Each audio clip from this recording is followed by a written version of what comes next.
So a few weeks ago, I was up in Scottsdale visiting the Scottsdale Fashion Square. I thought I'd do some shopping, check out the watch stores. It's been a few years since I've gone up there and seen what's new. So anyway, I stopped at the Breitling store, which was pretty cool. Saw some of the new models, some of the, the colorful stuff, the different sized Navitimers, the Super Oceans, all the very cool stuff. The gentleman there was very kind, very informative, seemed like a very friendly guy, which as, we tend to like when we go looking for watches, right?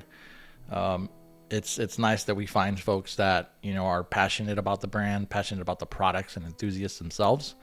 So that's a definite plus. And next door, they have the IWC store, which I didn't really go into. I just kind of just looked around and just kind of made my way out. Further down, they have the Panerai store, which, I kind of peeked in there and saw about like 4 or 5 sales reps just standing there. Nobody was in there. I don't know. Those guys, they were just standing there. And so, I don't know. I wasn't too thrilled to go in there and look at the newer models. I think, my sweet spot for Panerai is maybe those like mid-90s, early 2000 models, like under 44 millimeter. I do like some of the newer like submersibles. Other than that, some of the really slim with like the really satin finished dials or like the really like metallic looking dials, they're just not my thing. Even at 42 millimeters, like you try some of those on and it just doesn't feel like you're wearing anything. It doesn't feel like a Panerai at all. But anyway, so yeah, I just kind of just walked past it. But what we really want to talk about today is I saw recently a Facebook post on a watch forum I'm a member of, which is called the Watch Enthusiasts of Arizona. And a gentleman had posted on there he had a bad experience at the Hyde Park store at the Fashion Square. And there was about maybe 40 comments. Pretty much all the comments on there were saying that they've had similar experiences, just bad experiences overall at the store. And I think we've all had them. We've all had them when you go to a store and maybe nobody talks to you or nobody approaches you or, you just get ignored or something. They kind of just wait for you to leave. It was interesting because I actually went by the store and I had never been there before. I had never seen it. Didn't know they had that store there. But really what I just saw in there was like Tech Warrior, Tudor, like some stuff that I'm kind of like, I'm not going to go out of my way to see stuff we've probably already seen. How many Black Bays are we going to look at? You know what I mean? Like how many times are we going to see? Or, they probably have some cool Tech Warrior stuff, but, I'm not going to buy a brand new Tech Warrior. Maybe on the secondhand market, I probably would if I really liked it, But other than that, kind of just like, I was really more attracted to like the Omega store that was kind of like next door to it. But going back to that, I did see on that Facebook post, just a lot of people posting, their negative experiences with the store. And I think what we want to mention here today is just, it's really hard to find positive spaces where we as watch enthusiasts feel welcome. It's a very lonely hobby. It's a space that, we sometimes look at folks at a retail location and think that they're just like we are. And it really hurts is when we find out that they're not. That they really are just sales reps just selling something. It really is just a job to them. It really is just them catering to someone that they can impress with, oh, look at this Tudor. It's made by Rolex, and it's the greatest thing ever made. Even though for the most part, most of us know Tudor, know the story, know the models, know the history, know it's a great brand. Am I going to be fooled into buying one just because you told me it's made by this? And no, I know what it is. And I know what it's not. You know what I mean? Like 9 times out of 10, I'm going to wear an Omega Seamaster before I ever put on a Black Bay. It's just, to me, it's not that, for me, it's tiered. You know what I mean? It's Submariner. It's Planet Ocean. It's probably Breitling Super Ocean after that. And for me, Tudor is kind of like, maybe on a Sunday I would wear it, you know what I mean? But it's not going to be in my rotation throughout the week for the most part. Now, I do love vintage Tudor, don't get me wrong. I do love those day date models, those really nice like the Prince models, the Tudor Prince. But those are, they're not going to have those. Those are watches that were released in, late 90s, early 2000s. You're going to have to go to the secondhand market to find one of those. They're not going to have one of those there. And I'm really not interested in like their newer dress models. They're kind of just really random dress pieces that they've put together. It's just not my thing. But it really is disheartening when you hear people just not have a good experience because they're not dressed a certain way, or that's usually what it is, right? You just go in there on your Saturday and you're relaxed, and you just go in there because you love watches, right? You want to go look and see what's there. Sometimes we don't know what these things look like till we go see them in person. But anyhow, it just really sucks, that sometimes the sales reps they're not like us. And there is that lack of passion, and they really just judge people based on, are they gonna spend this amount of money on a brand new tag or Tudor, or an entry level, Oyster Perpetual, or just something that most of us wouldn't go for because we've probably already had it, or we do want that higher level piece from that brand.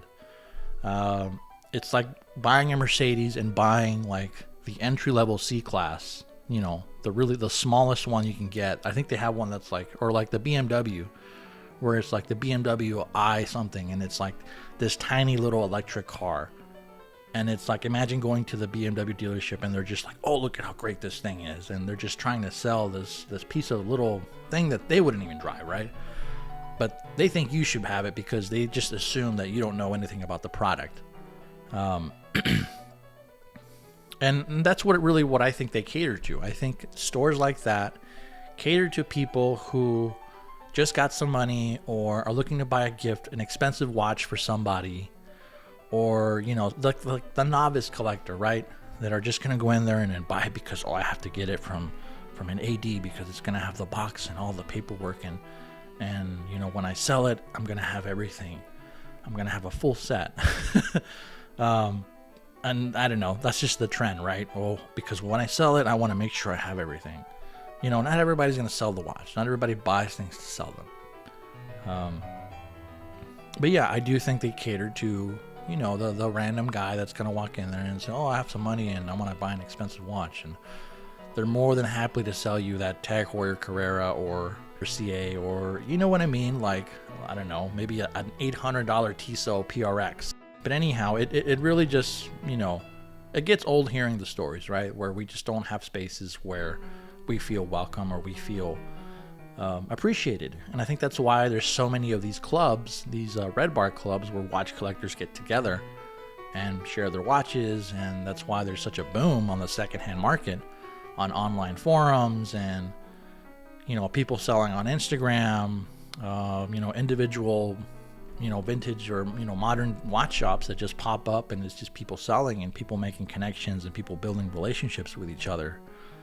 That's really the thing, because you don't want to go look at watches and not have a good time, right? That's the whole point of the hobby, or this passion, is to enjoy it. And I think it's happened to all of us, right? Where you're not dressed a certain way, and they don't talk to you, or you kind of show that you do know about watches, and then they'll make some like stupid comment like, oh, you know your watches, ha ha ha, like, oh, look, you know something, like they're like surprised. And yeah, like they just assume that nobody else would know about this stuff, like only them know. It's pretty interesting, but anyhow, let me know what experiences you've had. Have you had any negative experiences walking into an authorized dealer or any type of watch shop? I do think for me, I've been treated well for the most part. And people, like when they made that post, people put in recommendations of places to go where people are actually nice to you. And I think Ed Marshall's was one. Arizona Fine Time was also a really good one, where it's just regular dudes that like watches that work there. They're not like I don't know, just stuck up. There are some good spaces out there. There are some good. I think when I went to Ed Marshall's for Watchtoberfest last October, when I walked in, they offered me a drink, they offered me some food. It was a really cool, welcoming experience. And just talking to the managers there, talking to the staff. You could tell they have the knowledge. You can tell they've been dealing with watches on all brands. Like they sell Seiko there, they sell Frank Mueller, they sell Rolex, they sell Breitling, and then they also sell Alpina and all this. There's watches there from $300 to probably $30,000. And they're as nice to you to talk and talking about, regardless of the price, that you can tell there's passion there behind the counter there. But yeah, it's really unfortunate that in places like that are like in the mall, they're like easily accessible, and it's just kind of like they're all just jerks. It really sucks. But yeah, and that makes us continue to do what we do. Some of us who sell on the secondhand market, on the gray market, it makes us value our relationships more that we build with folks all over the world. It really is a business based on trust. When you sell watches to people, it's based on reputation. Those things are very important. Especially in the watch community. You're not going to get credit for, being a good watch dealer, but you will get called out if you cheat somebody out of some money or a watch. Word spreads pretty quickly in this community. But anyway, let me know your experiences in the comments.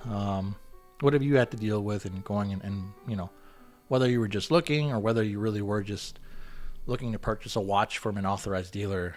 Anyway, I know it's been a busy couple weeks, so I appreciate everyone's time and joining into the podcast. So I'll catch you guys on the next one.